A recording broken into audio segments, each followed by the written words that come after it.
Assalamualaikum Bapak, perkenalkan kami siswa-siswi SMA Negeri 5 Kota Bengkulu dari kelas 101. Kami mendapatkan tugas dari Ibu Eti untuk mewawancarai Bapak sebagai narasumber kami dengan tema dinamika sosial dan psikologis remaja di lapas. Sebelum itu izinkan kami memperkenalkan diri. Nama saya Hana Latifah. Nama saya Satu Kedua Saulia. Dari dari Sumber Akbar. Saya Didi Muhammad. Saya Sultan Putra. Dan saya Alia Kaya Syarifah. Baik, selamat siang Bapak Wahyu Rivaldo. Kali ini kami akan mewawancara yang bertemakan dinamika sosial dan psikologis remaja di lapas. Baik, pertama-tama kami akan bertanya, kasus apa yang paling banyak menyebabkan remaja dapat terjerumus di dalam lapas? Oke, baiklah. Sebelumnya saya menjawab pertanyaan itu, baiknya saya jelaskan dulu apa itu LPKA. Jadi LPKA itu adalah lembaga pembinaan khusus anak. LPKA itu terbentuk berdasarkan dasar hukumnya dari Undang-Undang Nomor 11 Tahun 2012 tentang Sistem Peradilan Pidana Anak. Jadi di sana disebutkan bahwa anak yang berkonflik dengan hukum itu menjalani masa pidananya berada di lembaga pembinaan khusus anak, bukan di lembaga pemasyarakatan. Kenapa demikian? Karena anak itu harus dibina. Jadi dengan dibentuknya LPKA maka dipisahkan mana yang dewasa, mana yang tidak. Jadi menyambung pertanyaan tadi, berapa banyak atau tingkat kasus yang paling banyak? Oke, untuk yang masuk ke dalam ini betul remaja, dalam artian dia tuh undang-undang umurnya itu umur rentan 14 sampai 17 tahun. Jadi itu bisa dikategorikan anak-anak yang bisa dipidana di lembaga pembinaan usaha. Untuk saat ini kasus yang terbanyak yaitu kasus pencurian mulai dari 363, 364 sampai 365. Pencurian dengan kekerasan atau tidak. Di sana hampir separuh dari anak binaan yang ada di dalam itu kasus pencurian saat ini. Untuk kasus yang lainnya juga ada kasus perlindungan anak, kasus pasal 81, kasus narkoba, dan juga kasus pembunuhan juga ada. Jadi ada semua kasus di sini.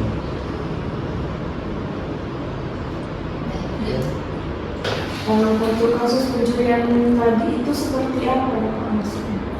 Untuk pencurian itu ya macam-macam berdasarkan pasal tadi ada 3, 4, 5, mulai dari dengan pencurian ringan, berat sampai dengan kekerasan.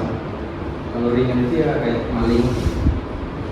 Kalau misalnya maling dia mau rumah orang, maling sepeda bisa juga sepeda di rumah orang, jadi tangkap.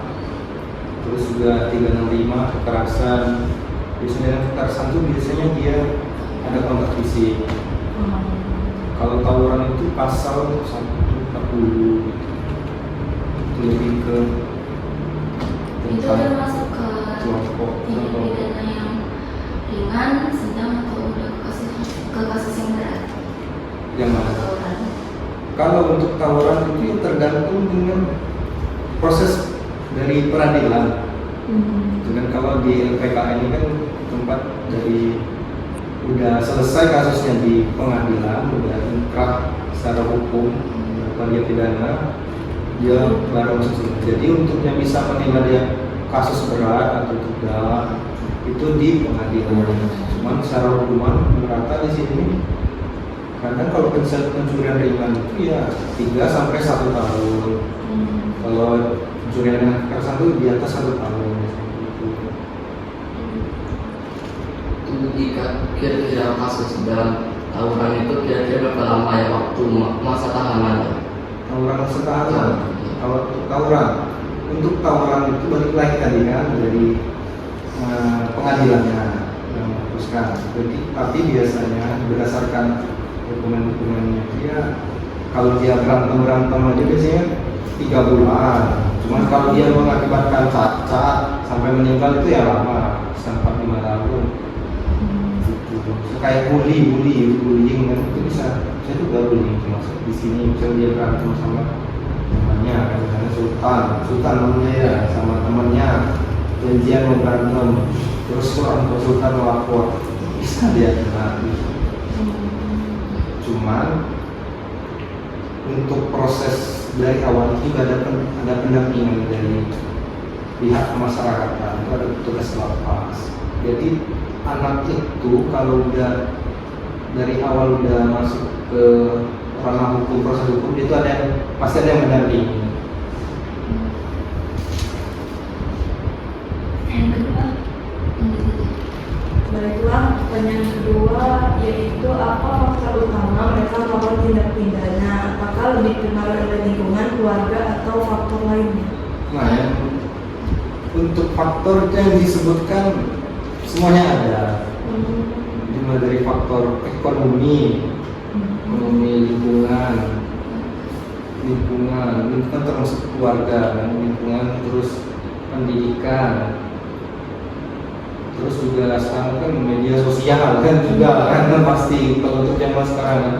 Kalau faktor ekonomi pasti dengan keadaan ekonomi yang mungkin rendah kan, terus ditambah dengan lingkungan dia berteman yang tidak baik, kan anak-anak itu sifatnya kan meniru, belum menemukan jati diri. Jadi kan kalau dia rentan terhadap dirinya kan belum stabil, apalagi dengan ada konflik keluarga, broken home, itu pasti menambah anak-anak itu untuk melakukan tindak pidana. Itu kalau untuk media sosial pasti kan zaman sekarang itu tadi kan anak itu kan sifatnya meniru, jadi istilahnya kalau tidak difilter sama lingkungan keluarga, dan juga itu ada faktor pola asuh, pola asuh masuk. Misal ya, dia faktor ekonomi, misalnya ekonomi keluarganya, misalnya ada tidak kurang baik, cuman di pola asuh dia bagus, jadi tidak masalah dengan anak, pasti dia tidak melakukan tindak pidana. Misalnya faktor pendidikan, ibunya mungkin tamatan SMA, cuman kalau pola asuhnya baik, pasti akan ngerti. Jadi yang pertama juga faktor pola asuh itu juga harus menentukan juga karena itu. Nah, jadi kan Bapak ada bilang media sosial sangat berpengaruh sama tindakan-tindakan anak-anak yang bisa menjerumuskan mereka ke dalam lapas ini. Nah, kalau di media sosial, contohnya platform TikTok kan pasti banyak orang yang mengujar kebencian dengan cara mengirimkan komentar-komentar negatif. Nah, tindakan-tindakan seperti itu tuh bisa nggak sih bisa menjerumuskan remaja yang melakukan hal tersebut dapat dijerumuskan ke dalam lapas? Kalau untuk medsos itu lebih ke undang-undangnya lebih ke ITE, undang-undang ITE.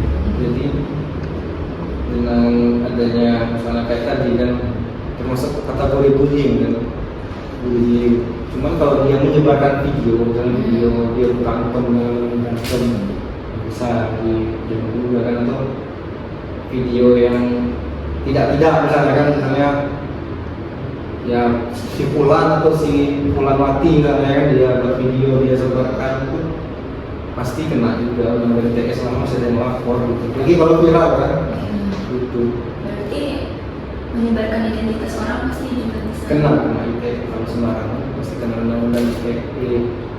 Kalau untuk bermedia sosial sendiri balik lagi kalau ke anak-anak kan, kayak misalnya kayak sekarang maraknya gangster kan, gangster pasti diupload di IG, meresahkan kan.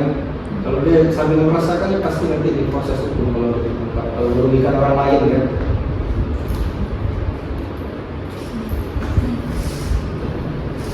Pertanyaan selanjutnya Pak, kira-kira bagaimana peran pergaulan dan media sosial dalam mendorong remaja melakukan tindak pidana? Peran pergaulan dan media sosial dalam mendorong remaja melakukan tindak pidana. Tadi pasti anak itu kan pasti dia dengan melihat berita-berita ya kan, jadi kayak gangster tadi kan, di Jakarta ada gangster misalnya kan, dari medsos kan, takut juga kan, jadi kan ikut-ikutan. Kalau untuk anak yang sebanyak sekali ini pasti. Terus juga media sosial kan luas, ada Facebook, YouTube, Terus juga website kan kayak film-film yang tidak baik kan, itu juga pasti berpengaruh anak-anak untuk melakukan tindak pidana. Berarti apakah Bapak sendiri merasa media sosial itu juga sangat berdampak negatif bagi remaja-remaja di masa sekarang ini? Itu balik lagi ke masing-masing anak tadi, itu tadi balik lagi ke pola asuh dan kontrol orang tua dan lingkungan. Misalnya kayak sultan pasti juga ditanyakan sama orang tua, dikontrol kan, website apa aja yang dibuka, kan keingin tahuan anak itu kan tinggi ya, dia kan tinggi, dia mau contoh, dia punya contoh dilihatnya dalam kaitan dengan video orang misalnya gangster lagi dan ayo diajak teman-teman yang gangster, jadi balik lagi ke pola asuh ya, faktor tadi kan lingkungan terus pola asuh.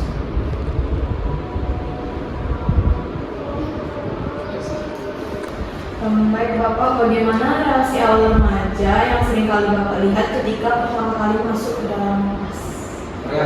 Reaksi pertama kali ya, mungkin dijelasin dulu dari awal kan, tingkat tingkat kayak kategori ya, dari anak itu pertama-tama pasti ditangkap karena ditahan di polsek atau polda.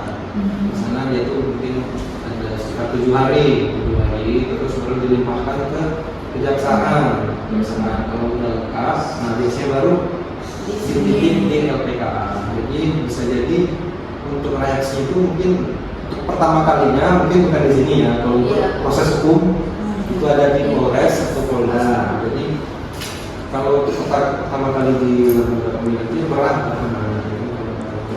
Jadi dari LPKA yang sendiri kan juga udah diatur juga di pedoman perbuatan.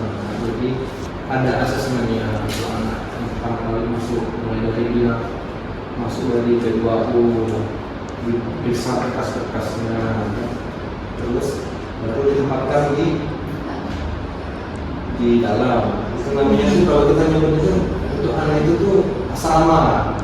Karena nyebut tadi kan LPKA itu bukan lapas dewasa itu kan menyeramkan, misalkan ada tembok tinggi, ada kawat berduri. Kalau anak-anak ini kan lebih kayak pesantren ya.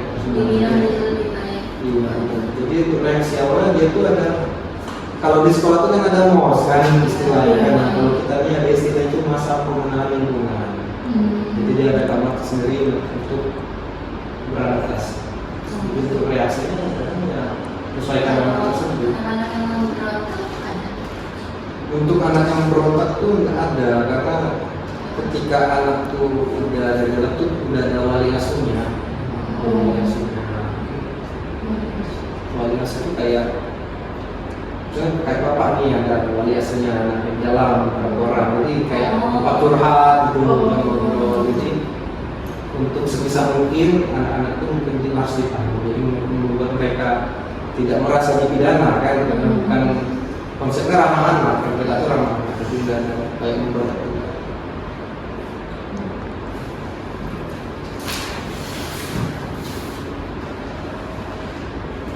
Kalau untuk sistem pendampingan atau bimbingan khusus bagi remaja yang baru masuk agar bisa beradaptasi, contoh dari kegiatan-kegiatannya itu seperti apa sih?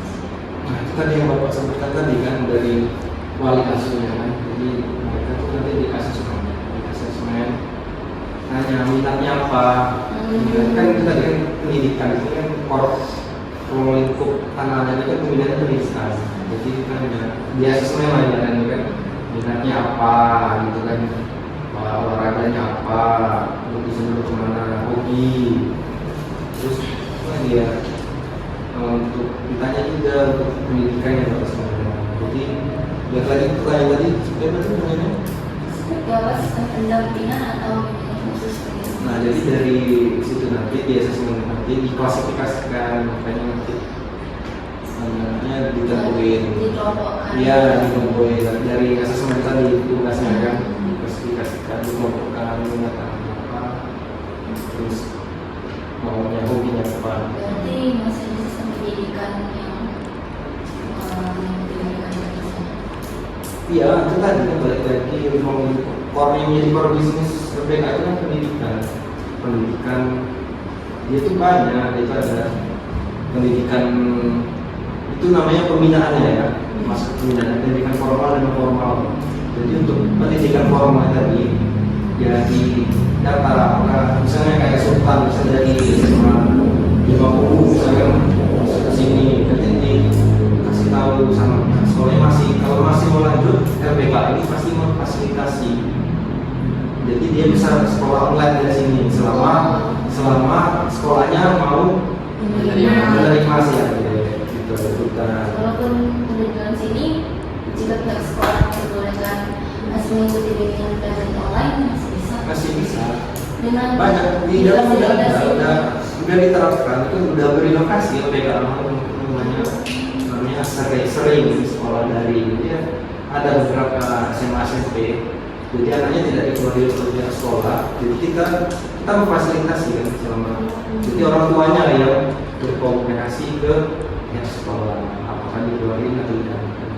Kalau lanjut kita fasilitasi. Nanti dia ujiannya di sini. Misalnya ujian nasional misalnya kan, gurunya datang ke sini ya gitu. Kalau anak-anak yang mengikuti pembelajaran lewat online itu pasti menggunakan handphone. Ya. Berarti anak-anak di dalam lokasi itu sendiri diberikan handphone. Bukan diberikan, Dibijakan. kan difasilitasi. Oh. Kan tadi kan difasilitasi pendidikan. Berarti kan nggak kayak gitu loh ya. Jadi otomatis anak itu kan pasti harus ada gadget dan ada fasilitas penghubung ke sekolah. Contohnya. Jadi ada di bagian pendidikan dan pembimbingan kemasyarakatan.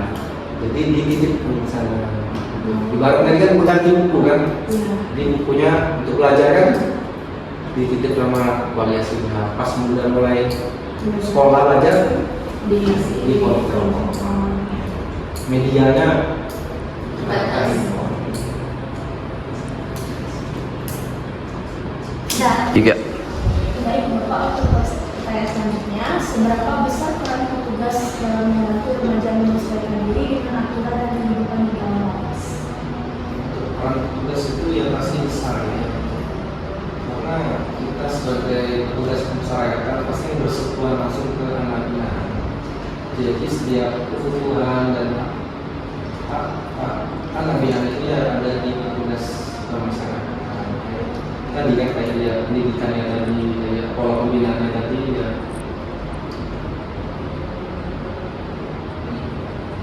Jadi sehari-harinya selalu sama petugas di dalam ini. Ya, untuk selama dengan petugasnya ya banyak seksi di sini kan, dia ada untuk pendidikan pembinaan mereka kan kayak sekolah, terus ada juga yang di bagian pengawasan menjaga mereka di asrama. Jadi hampir 20 jam pasti mereka bersih, tidak diawasi dengan petugas. Pertanyaan selanjutnya, apa saja program pembinaan atau kegiatan positif yang disediakan untuk remaja pembinaan? Nah, jadi untuk di LPK sendiri kan memang core business-nya tadi kan pembinaan. Jadi di sini ada pembinaan keterampilan, pembinaan kepribadian, dan pendidikan formal dan non formal. Nah, di LPK Bengkulu itu sudah diterapkan semua untuk pendidikan kepribadian itu kan untuk mengatur norma-norma mereka, perilaku kan. Jadi di sini dia diberikan sholat, kepramukaan, mereka upacara bendera. Jadi itu kan membuat mereka sadar mempengaruhi mereka kan. Untuk pendidikan keterampilan sendiri ya kita memberikan life skill. Di sini ada kasih mereka kayak pendidikan bersertifikat yang menjadi modal mereka. Jadi mereka ada skill nih. Jadi luar kayak sekarang kan ada pendidikan budidaya ikan lele. Di sini ada ikan lele, hidroponik, las ada dia buat meja, pangkas rambut. Jadi mereka ada dikasih pendidikan untuk bekal mereka untuk berintegrasi di masyarakat nanti. Terus untuk di pendidikan formal dan non formal tadi ya. Formal tadi yang seperti Bapak bilang tadi ya, ada sekolah online tadi, selama pihak sekolahnya mau memfasilitasi atau anaknya tidak tidur ya kita siap memfasilitasi. Kalau untuk non formal sendiri udah ada paket ABC kan. Nah kan rata-rata kan di sini kan mulai 14 sampai 17 kan ada SMP. Nah, atau yang belum tamat SD. Jadi berdasarkan di awal tadi kan anak-anak pasti asesmen pendidikannya apakah tamat SD atau enggak. Nanti dikelompokkan, difasilitasikan, hasilnya kita pembinaan pendidikan non formal A, B, C. Oh, mereka apakah anak-anak di sini boleh mengikuti event lomba seperti itu kan mereka telah diberikan pendidikan formal. Jadi untuk lebih mengesah itu apakah mereka boleh mengikuti lomba? Sekarang udah lama udah juga ikut lomba. Itu tadi kan kayak kan ada pendidikan pribadian pramuka kan. Nah jadi LPK asli kan udah ada rumusnya pramukanya tersendiri. Ya, jadi hampir setiap tahun LPK itu yang mengikuti lomba keluar ya. Cuma didampingi petugas itu lomba di warga di Padang Harapan. Ada sampai juara juga. Terus juga ada lupa apa tadi pendidikan musik dong. Karena udah tampil di OPD, Organisasi Perangkat Daerah di kantor gubernur, di BKKBN, di mana lagi ya, di mitra-mitra banyak. Jadi udah sering keluar juga untuk mengasah kemampuan dari keterampilan mereka. Kan apakah setelah masuk kapas ini anak-anak itu pasti masih bisa mengejar cita-citanya? Tentu masih bisa, kan balik lagi kalau kita udah punya skill udah mau memberikan konseling itu juga ada animasi konseling. Nah itu pasti kan mereka dipahami juga bahwa masa depan mereka itu masih panjang. Makanya ada undang-undang tersendiri kan tentang sistem pidana anak tadi. Jadi mereka itu kan khusus, jadi masa depannya masih panjang. Dan kami juga dengan struktur mereka dan mereka jadi usaha membuka pangkas rambut. Udah ada beberapa anak binaan alumni sini yang membuka pangkas rambut barbershop di Padang ada.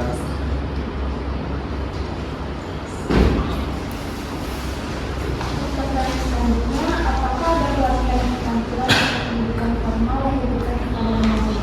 Oh iya, jadi udah Bapak jelasin pelatihan kan. Jadi kita mengadakan pelatihan untuk anak binaan itu hasil diadakan itu melakukan 3 binaan untuk pendidikan kan.